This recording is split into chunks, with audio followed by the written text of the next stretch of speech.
Mi nombre es Solón Calero. Mi pregrado en comunicación con énfasis en cine y televisión de la Universidad Estatal de California, San Jose State University. La maestría la hice en la misma universidad, en California. Y el énfasis de la maestría es en comunicación intercultural y estudios culturales. Después hice un doctorado en educación en la Universidad del Valle, que culminé en el año 2012. Pensar diversas prácticas culturales, y en ese contexto, en el 2004, yo planteé la necesidad de rastrear un poco el campo de los medios en Cali y sobre todo comenzar a recoger la historia de cómo se formó el canal Telepacífico. Sí. Entonces esta primera aproximación fue de corte histórico para dar cuenta qué ocurría en el momento en que el gobierno nacional decide que realmente es posible que las regiones tengan un canal. Y después, digamos, viene una investigación que hago y que tiene que ver con mi historia de vida y con mi historia en el doctorado, y es sobre alimentación, ¿sí? Sobre alimentación escolar, de la cual se publica un libro que se llama hoy Somos lo que comemos, es un interrogante, y que tiene como énfasis pensar y estudiar sistemáticamente cómo se dan las relaciones de conocimiento en los contextos escolares a través de la alimentación y cómo se desarrolla y se moldea la corporalidad de los niños a partir de la alimentación. Me he preguntado, me he hecho preguntas sobre investigación sobre temas que me apasionan y que tienen que ver con mi proyecto de vida en general, no solamente académico. Es decir, lo que me ha gustado es que me he metido por senderos de la investigación que me interesan seriamente, que nunca, digamos, he seleccionado un objeto de estudio con la intención de cumplir con algo, sino más bien de sentir placer en el recorrido investigativo.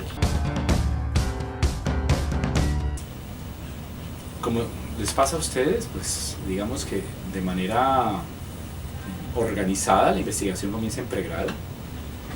Ahí se hicieron microproyectos de investigación cuando estudiaba mi pregrado en televisión y cine. Y digamos que posteriormente la investigación que yo considero como más trascendental para mí es mi última, que tiene que ver con la alimentación y que tiene que ver con mi experiencia personal con la cocina. Es decir, yo, además de ser investigador y ser profe, soy cocinero. Entonces, digamos, juntar este par de experiencias, una mundana, porque la cocina tiene que ver con la vida mundana, la vida cotidiana, y otra académica, marcó, digamos, sobre todo a partir de los últimos 7 años, mis formas de acercarme a la investigación, que tiene que ver con la alimentación.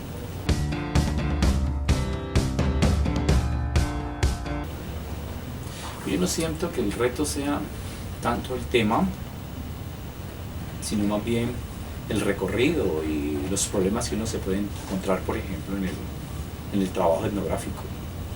Uno a veces se imagina escenarios fáciles de llegar y no siempre las poblaciones, los grupos sociales están dispuestos, ¿no? Entonces allá hay un trabajo muy meticuloso de relacionamiento, de sensibilidad, un trabajo entre estético y político, para lograr finalmente llegar a conversar y registrar esos escenarios de comunicación que hay allí. Entonces esa es como la gran dificultad, ¿no? Poder acercarse a lo que a uno le interesa. No porque nunca he decidido sobre un tema inviable. Siempre he estado seguro que al plantear un objeto de estudio es porque lo deseo y porque es viable. Primero la historia personal, el interés genuino frente a lo que está planteando en los objetivos. Y después ser muy simple, ¿no? Muy sencillo. Y uno, frente a un objetivo, siempre debe tener una resolución metodológica. Es decir, no solamente la metodología. Primero, digamos, ¿qué conoce uno sobre lo que le interesa estudiar? ¿Qué se ha hecho antes? ¿Sí? ¿Qué marcos referenciales, históricos, teóricos existen? ¿Qué investigaciones hay alrededor del tema? Y ese es el primer momento para poder pensar en la metodología. Entonces, la metodología es importante, pero no solamente la metodología, sino el conocimiento que tengo previo alrededor de esta experiencia, de esta práctica que me interesa investigar y que ya seguramente otros han pensado.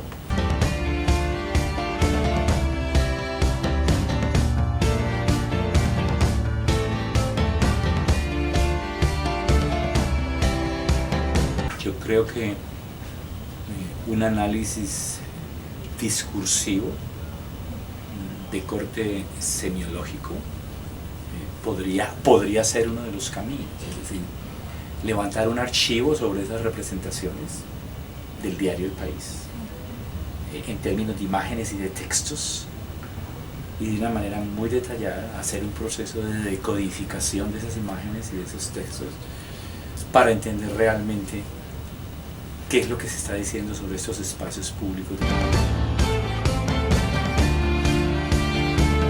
Todas. Conocimiento lego y conocimiento experto. Conocimiento experto, podríamos hablar del conocimiento académico, investigaciones previas, libros relacionados con el tema. ¿Quién ha escrito sobre representaciones? Ustedes hablan de representaciones, entonces, ¿qué textos hay sobre representaciones para definir qué son representaciones? ¿Qué son las representaciones? ¿A qué nos referimos con eso? Y también, digamos, las percepciones que hay en la vida cotidiana de la gente. Inclusive sería muy interesante cotejar lo que dice el país y lo que piensa la gente de esos espacios, un análisis comparativo. Una vez se imagina unas comunidades dispuestas, ¿sí?, a conversar con el investigador, y a veces no es así. Entonces ese trabajo se puede demorar si usted está en el ámbito de lo etnográfico, por ejemplo, porque no todas las investigaciones son de corte etnográfico. Las mías generalmente han apelado a la etnografía, entonces eso ha implicado que vaya a los sitios y entre a observar, ya sea de manera distanciada o participante. Entonces un obstáculo es lograr llegar allí efectivamente y quedarse allí y levantar, digamos, la información que uno quiere. Pues digamos que hay unos cánones en la investigación, unos protocolos que se han planteado toda la vida, y es el levantamiento de un estado del arte, de un marco teórico, y que siento son fundamentales para llegar al trabajo de campo. Entonces, si es necesario un orden, claro que es necesario un orden. Ahora, cuando uno llega al trabajo de campo, digamos que afortunadamente a veces se le desordena, a veces uno llega con unas categorías de análisis que ayudan muchísimo, ¿sí?, pensar, a ubicar la investigación, pero a veces aparecen en las conversaciones y en las observaciones cosas que no estaban previstas. Pero un orden sí es importante, claro. Un interés genuino por su objeto de estudio, una lectura sistemática y disciplinar permanente, revisión de fuentes, un apasionamiento por el leer y el escribir. ¿Sí? Es decir, creo que tenemos que estar leyendo permanentemente y tenemos que estar haciéndole preguntas críticas a la vida cotidiana, al entorno, a lo que vemos. Que el rol del investigador también es un poco el rol del que sospecha. Se lo tome en serio, que seleccione uno que realmente le gusta, que no sea un proyecto para cumplir y graduarse, porque se va a aburrir profundamente.